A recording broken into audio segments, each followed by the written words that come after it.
Vamos, Congo de l'honneur, Congo de la dignité, notre Congo. Oya kotika la moto soka, soki abimi.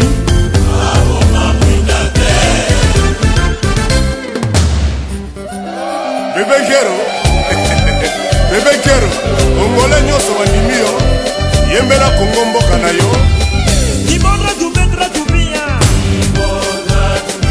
Téléspectateurs, nous sommes sur terrain aujourd'hui dans le cadre de notre émission Écho de la DGRKC. Je ne suis pas seul. Cette émission est co-présentée avec les confrères Eric Solo.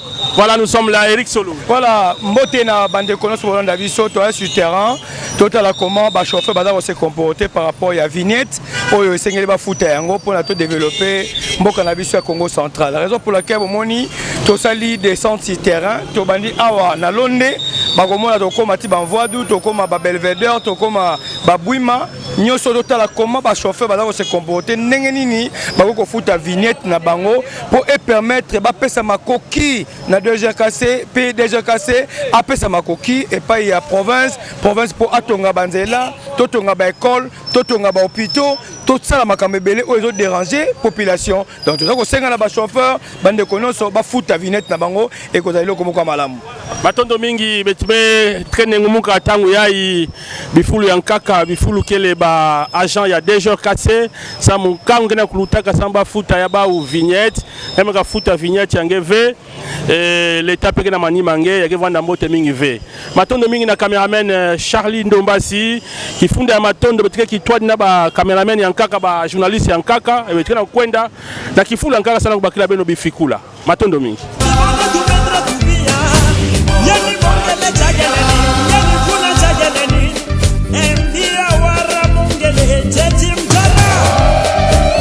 payer l'argent des vignettes. Quel message vous pouvez lancer à la population, surtout pour ceux-là qui ont des véhicules mais qui ne veulent pas payer les taxes des vignettes? Bon, le message qui peut passer, il faut payer l'impôt. Parce que si vous demandez à l'État qu'il puisse construire des routes, mais les routes, là, il faut que l'État ait la politique de ses moyens. Et pour que l'État ait de l'argent, c'est à nous, la population, de payer l'impôt, de savoir payer l'impôt. Donc on ne peut pas demander à l'État et son contraire. Si nous ne voulons pas payer l'impôt, pourquoi demander à l'État de construire les routes? Donc commençons par payer l'impôt. Donc j'invite à tout le monde de venir payer l'impôt. À Kikongo, qu'est-ce que vous voulez dire?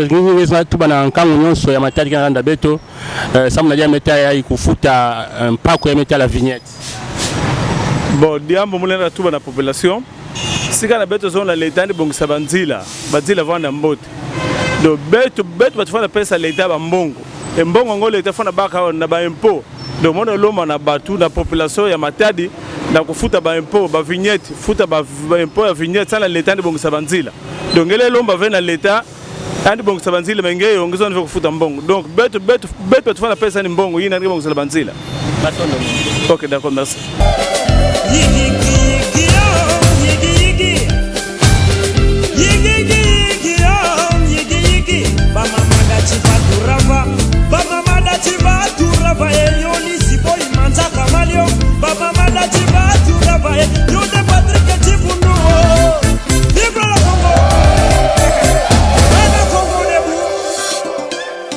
Yomvwama et sa valeur na mongamba ko Congo itongama vivene moleka.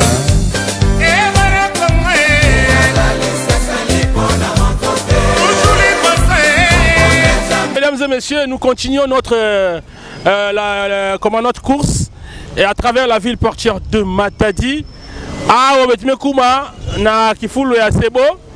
Donc, Kifulu peke ba bisadi ya DGRKC et Nkangu ba chauffeur ba patron ya ba tomabilu ba kena kulanda message ba kena kufuta ba mbonga ba avec tama mingi ve campagne ya manisa.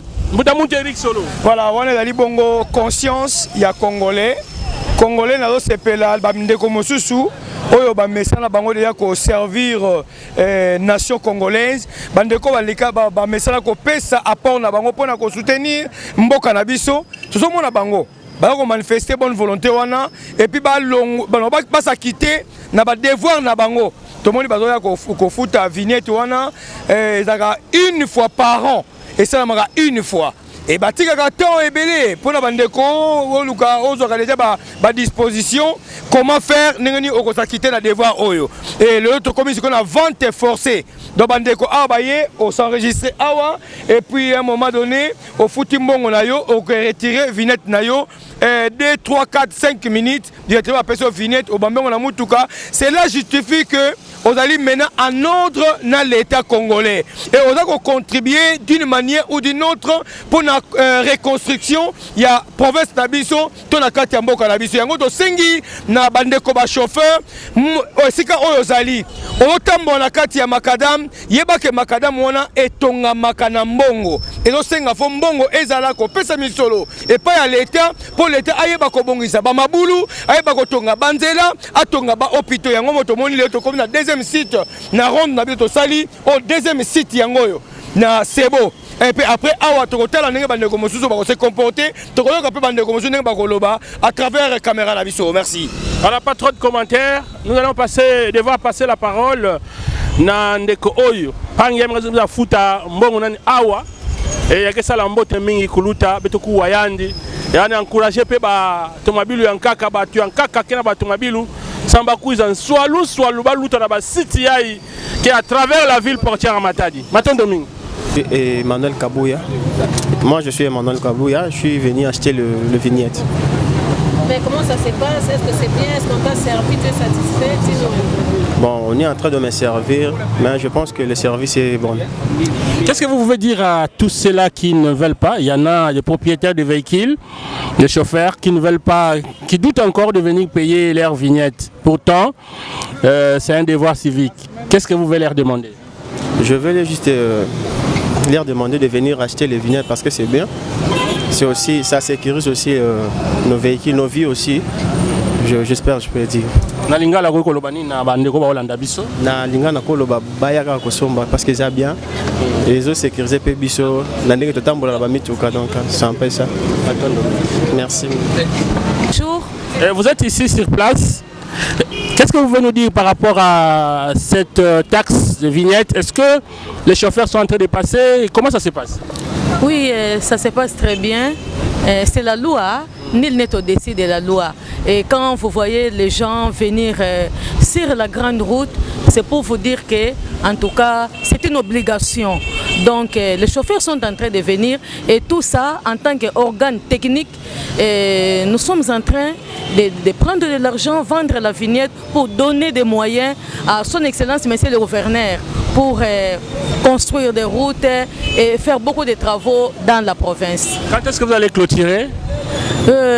Bon, la hiérarchie nous a donné un délai de 15 jours et aujourd'hui nous sommes déjà au 11e jour. Merci.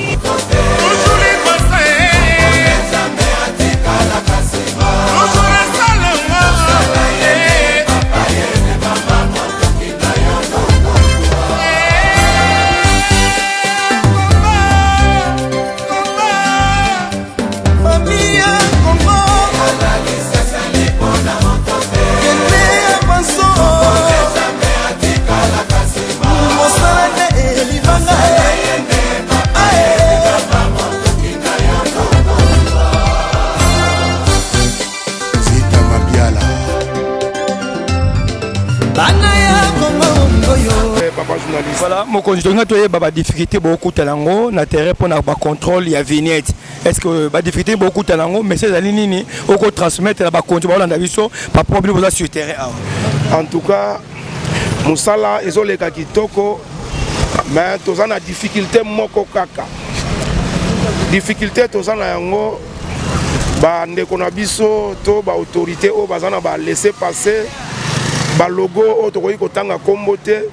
Ceux qui ont interpellé, il fallait expliquer yon ndenge ya bien, mais ndenge bazo kumba biso eza vraiment malamuté.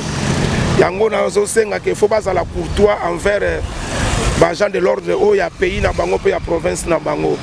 Donc le kwana ezo sala ngai malamuté, donc ezo sala presque biso non so malamu vraiment té. Ndé difficulté tozana yango wana. Mais à part ça musala ezo leka kitoko.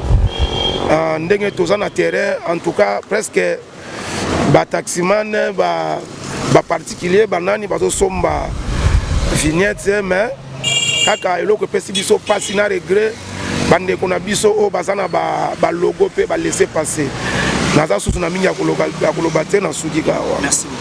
Côté papa. Alors tout le monde a wana bandeko na biso ya déjà cassé oyo ko sala nini exactement. Na yeko somba vinette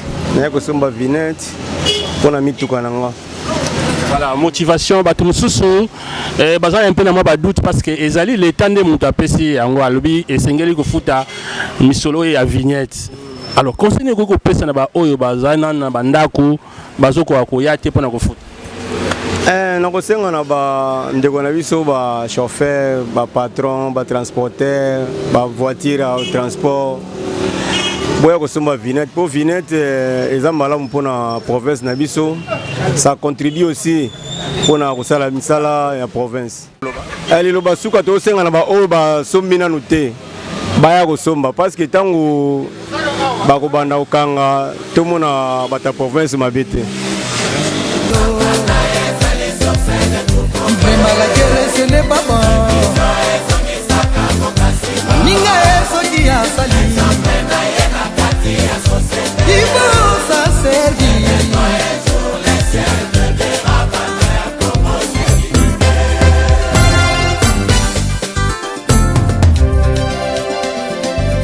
Le peuple congolais. Apasi iya moninga.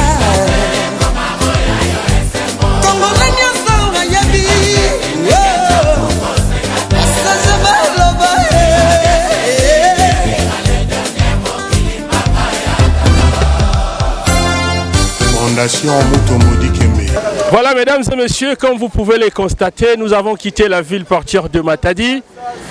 Toujours dans le cadre de notre émission Écho de la DGRKC. La DGRKC, la Direction Générale des Recettes du Congo Central, n'est pas seulement à Matadi, mais nous sommes à travers toute la province du Congo Central.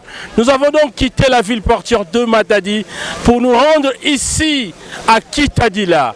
Eh bien, je ne suis pas seul. Cette émission est co-présentée avec le confrère Eric Solo. Eric Solo, Nakata Kitadila. Tozokiti au Nakata Kitadila, bon mon terrain de Tiki Villa Matadi.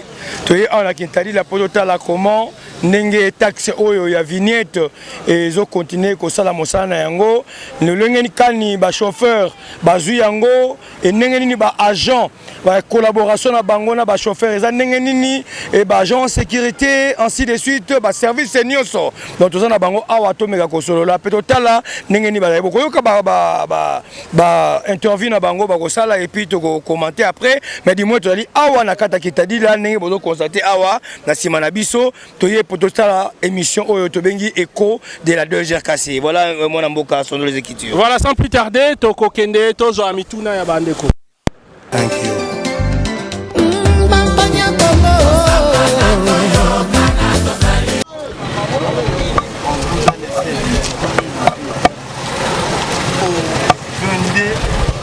Donc vous êtes obligé d'acheter la vignette.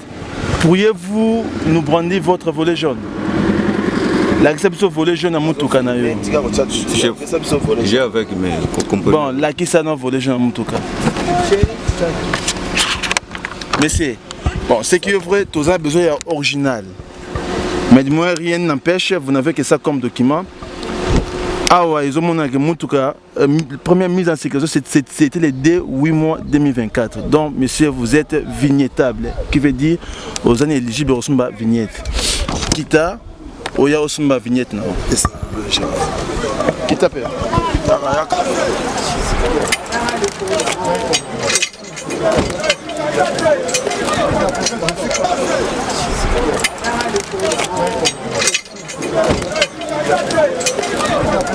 Voilà, bonjour.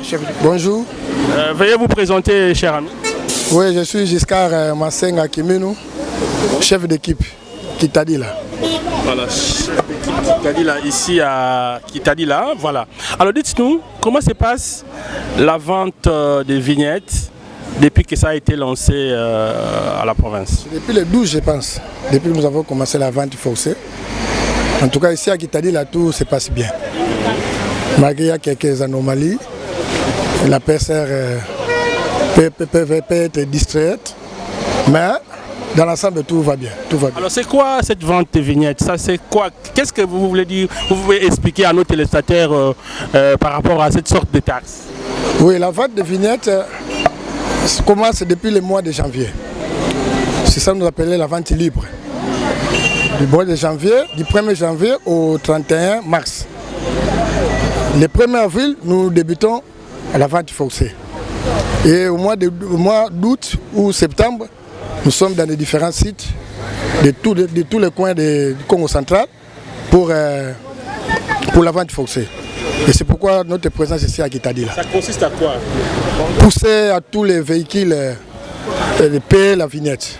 C'est quoi la vignette? La vignette, c'est un impôt pour tous les véhicules qui sont à la voie publique de l'État. Oui. C'est un impôt qui est mis en place pour tous les véhicules qui circulent sur la voie publique. On aimerait savoir un peu votre collaboration avec Codinet. Comment vous faites, comment vous travaillez ensemble? Oui, le Codinet est là pour nous appuyer.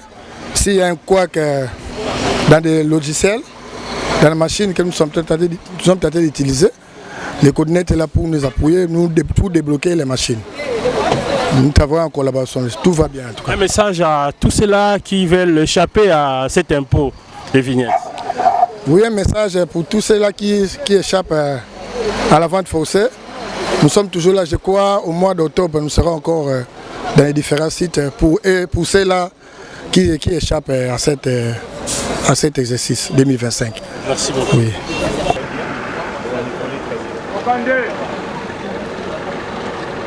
À Lingala, vous pouvez dire. Il faut résumer ça à Lingala. Asa agent ya Codinet déjà cassé. Nous avons un accompagnement à vente forcée ya vignette. Dans l'ensemble, ils ont les canaux très très bien. Pas chauffeur penza vous sentir bazo ko futa bambo na bango bazo futa ba taxe wana ya vignette au moins balanter ezali tout ça. Oui, malgré la résistance ezali, mais on se bat quand même avec accompagnement à la police. Bazo futa quand même et puis ils ont évolué bien. Merci beaucoup. Okay. Bonjour Sandon. Oui, bonjour madame. Comment tu as trouvé la tournée? Oui, la tournée, d'abord c'était un peu comme une surprise. Mais comme nous sommes décidés de travailler aussi pour la province, de travailler parce que notre travail en tant que professionnel de médias. Et on a sillonné à travers la ville portuaire de Matadi.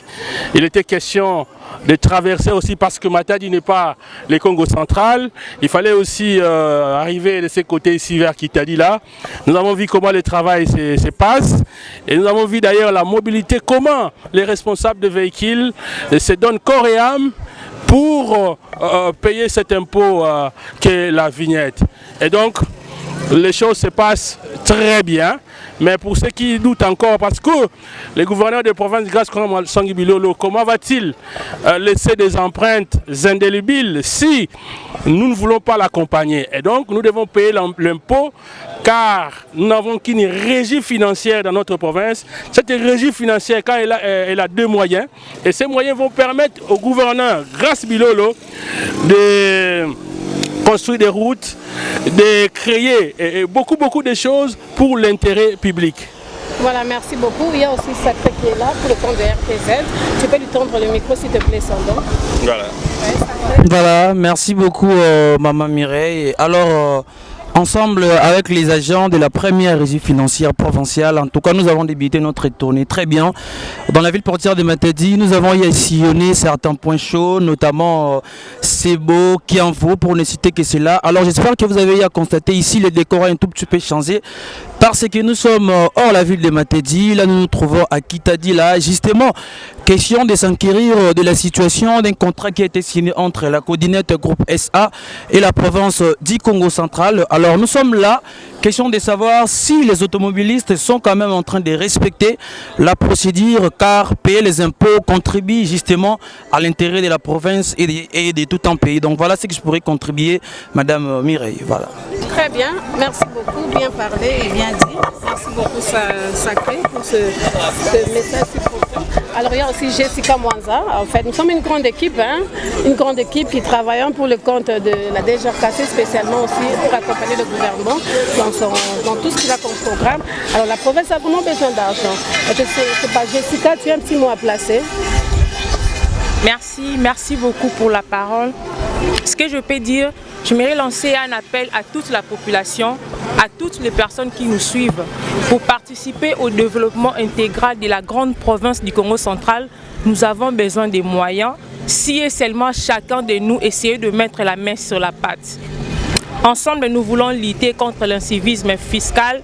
Donc c'est pourquoi aujourd'hui, cette journée, bien que ça a été mouvementé, mais nous continuons à faire des descentes sur terrain pour sensibiliser la population, pour qu'ensemble, tout le monde, nous puissions mettre la main, comme je venais de le dire, sur la pâte pour participer au développement de la province. Payer les taxes, payer la vignette Nabiso et que ça a vraiment d'une grande importance, non seulement pour soutenir l'autorité de la place, les gouverneurs du Congo central, mais aussi les grandes institutions de notre magnifique province. Merci beaucoup.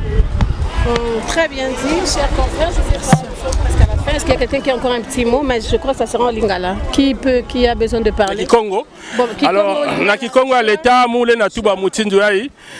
Nkangu ya mbanza matadi ya Congo central. Beto bikaka, beto mekatuko na mbanza kifumu ya matadi. Beto kuza kutambula na babisika yai. Bametula ba agent ya DGRKC. Endena kisika ina bisika ina ba tukena kuluta ba propriétaire ba yai ba fumu ya ba Ntomabilu ba chauffeur ba kena kuluta samba futa bambongo bao kufuta bambongo pamba ve amika kangange ngefuta ve ba man ngefuta ya ngolo mingi beto bikaka maza matadi beto kuza awa na kitadila pete metala mutini ba mama kena kulutila na luta na mutini mosi ya kufanakana me ba yankaka kena kusana kuswama ba pesa ve ndena yao tango zabisa bao hiki mutindu gouverneur ya Congo central grâce kwa masangu bilolo ke sadila bisalu kana betkena kusweka beto ko échapper sana kufuta taxe ya vignette et donc beto fana vuta taxe ina to pe impôt ina samu ya permettre déjà le casse baka fiuma et fiuma ina ya ukone tata gouverneur ya province ya Congo central grâce bilolo alfana bika bisinsu pamba ve ba rétrocession passe kwa nikaka et mongo ya beto mosi ya ke sala ti banzila tungama bisalu mingi ya salama na Congo central. Voilà, très bien. Toza équipe ya munene, to utaki na Matadi, to utaki ko tambola na ville na biso ya Matadi, to tambola ki na basite ebele na minute oyo to se retrouver awa na Kitadila pona koloba kaka ke eza kaka pona ville ya Matadi te eza pona province na biso ya Congo central. Soki pe bolobi bo futa ba impoté bo futa vignette na binote c'est que misala pe ko salema na Congo central te. Eza tozo accompagner gouverneur na biso pona misala e monana. Mbongo oyo ezo uta na biso moko yango ezo permettre pe misala e salama na province. Tozo loba ke gouverneur azo sala te c'est que biso moko pe to lingi ko futa mpaku na biso te. Na yango to kitaki na terrain pona ko sensibiliser population to yeba ndenge nini évolution eza ko salema. Soko komi na esika omoni ke ba agent ya DGRKC ba futisi yo o eleki ya mingi. Comment na bureau on s'informer oyeba parce que ça droit na yo oyeba misala ndenge pe kanya ke koki koleka wana mais yango tozo kita na terrain total na bino ba bozo ko futa na ba oyo bazo ko recevoir mbongo na bino soki eza koleka ndenge nini mais par rapport ya ndenge to leki na terrain to monike na bino population boza ko futa nyonso ze koleka kitoko bo continuer yo muto futa ki ou bien yo muto nano futite kendo ko sensibiliser bande ko mususu ba ya ba futa pona développement ya province na biso ya Congo central. Merci. Voilà, merci beaucoup. Bien dit. Est-ce qu'il y a quelqu'un qui a encore un mot à ajouter? Voilà, ça est fini pour Lingala par rapport à tourner. Bandeko, to pesino merci parce que longwe matadi to komi ana kintadi là. Objectif ezali to pona ko luka ko sala communication ko stimuler ba chauffeur o nyonso batambola bongo na makadam o ya l'état. Ezo senga na bango bayeba ke makadam oyo etonga makabongo na mbongo.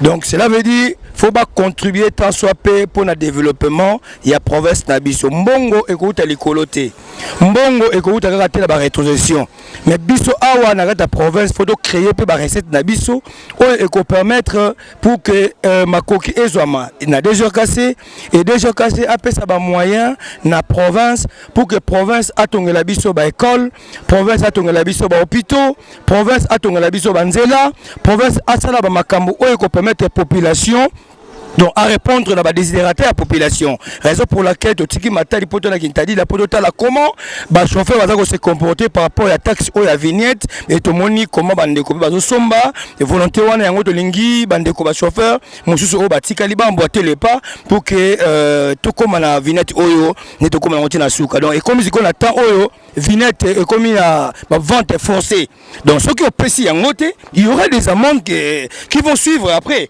donc c'est tout ça qu'on conseille ba chauffeur bo soufuta pas ko ya l'état yango ne ko sala pour que totonga mboka na biso ya Congo central voilà un peu le ngaki na meka ko marteler par rapport à ça merci vraiment ni wa mutuka ba télémission ngo makamuni zali awa na la police na ba service de sécurité a bon na uti matadi na chargé na komawa non vinette abino bota na paraprise bata na paraprise balubi oh vinette oyo eza pirate pirate na ndenge nini euta kuna na ba direction na bino kuna ndenge nini pirate oh non tala oyo tozoteka tala oyo kuna que sali comparaison oyo bazoteka eza na mwa papier moko ya pembe likolo nango oyo naza nango na paraprise eza na ni nango te ya pembe likolo oyo eza pirate ayepesi makelele abimba pona ko éviter makelele vinette combien non vinette 97 000 boteke na vinette la sombi vinette yango na tie siko ndenge yo somba ki eloko ya malamu oya ko suko somba suso vinette bate balobi ke no eza ya mabe siko somba ki yango na somba kite kamio zale na pani na banona ndela moteur na ebisi responsable ya mutuka ebisi kala mingi te baba na ko déranger vinette abam tout justement bien sûr ngape na zobela pour asa neti paralysé abi comme tellement na zobela nzuka ko tambola te na contacter mutu muninga moko boye na ebite soki aza awa so aza na kisasa soki aza awa na ko mekana nu ko contacter a mekana nu ko lukelanga vinette le temps na bane ko lendela camion na ke ko somba ba pièce na kisasa ko songa na zongi na ekuta vinette natali vinette ngo ba changer ngo marque et comme ya ronde po to zalanga nango ya kala ya carré abia ba changer ngo marque mo ça va ngata na moni vinette ngati na paraprise kuna yo moko oza conscient que bakangio na raison pe bakangio na tort oui tango balakisi épreuve na oya kala na oyo nazalaki nango na oya sika bazoteka na moni keza différent baza na raison yango na koki ko somba na sombi pe mususu siko oyo koko lakisa biso okoso batuni yo libosa ba service o lakisa moto oyo atekaki yango okolakisa moto atekaki wana azali agent déjà cassé parce que déjà cassé nde aoteka vignette siko okolakisa moto wana o atekelaki yango mbo soki nazalaka sur place wana autrement mais nazalaki te nazalaki na voyage nakendeki kosomba ba pièce mituka tanga na zongi nayi kokuta eloko osengi nini na leta osengi nini na leta nasengi na leta ndenge bien sûr na kwei na infraction ma nini okosenga na ba patron et puis na ba chauffeur conseil nazo pesa o likambo nga nakutani nango j'espère na kotikala kokutana nango soute soki kosomba o document fona kene na source na somba document na koki koskende soute na mutu. Comment se fait la vente forcée des vignettes? Nous sommes ici à Kitadi là. Qu'est-ce que vous voulez dire par rapport à cette vente forcée? Merci de pouvoir m'approcher à ce sujet. Nous sommes ici à Kitadi là, juste sur ordre de l'autorité pour voir comment les choses se passent. D'une manière générale, les choses se passent bien. 14 points de site où nos agents sont implantés. installés, tout se passe bien. Et les gens commencent à venir payer petit à petit, ils s'habituent. En fait, c'est la numérisation des recettes de l'État. C'est juste la recommandation du gouvernement national, encore transmis par son Excellence, Monsieur le Gouverneur, Grace Kwanga Maswangi, qui veut assez que toutes les recettes de la province soient numérisées. Cela va diminuer les fraudes, l'évasion fiscale et encore remettre des choses à l'ordre.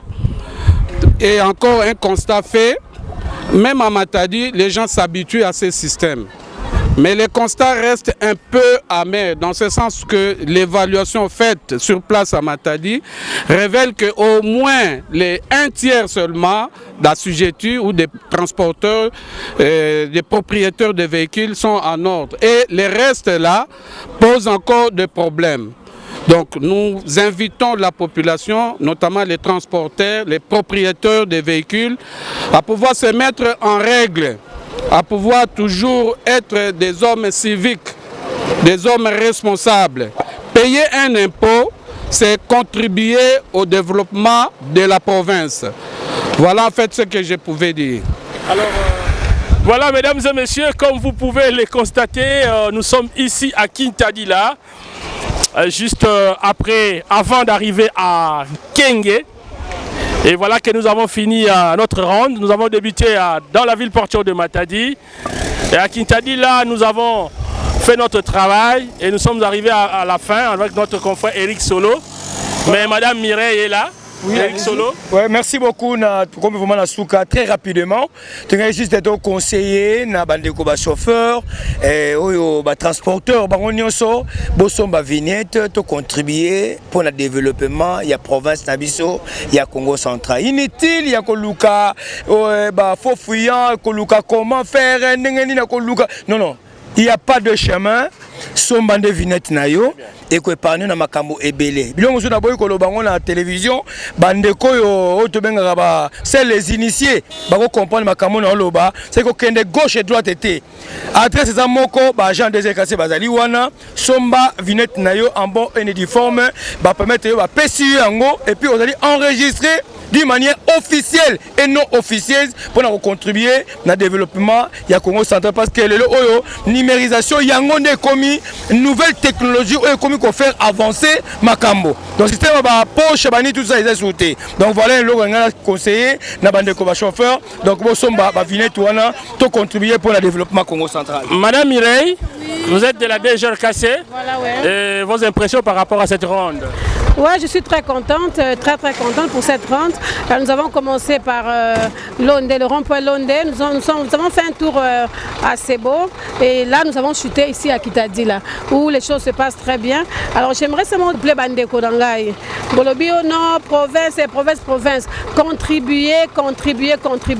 Fouta Vignette Nayo, c'est une façon pour toi de contribuer à l'émergence de la province du Congo central. Merci beaucoup. Allez, ça n'est fini, chers téléspectateurs. Bisonabi Notokutana Mikolo Mizali Koya et merci d'avoir suivi très religieusement cette émission écho de la DGRKC. On se retrouve à très bientôt. Ciao.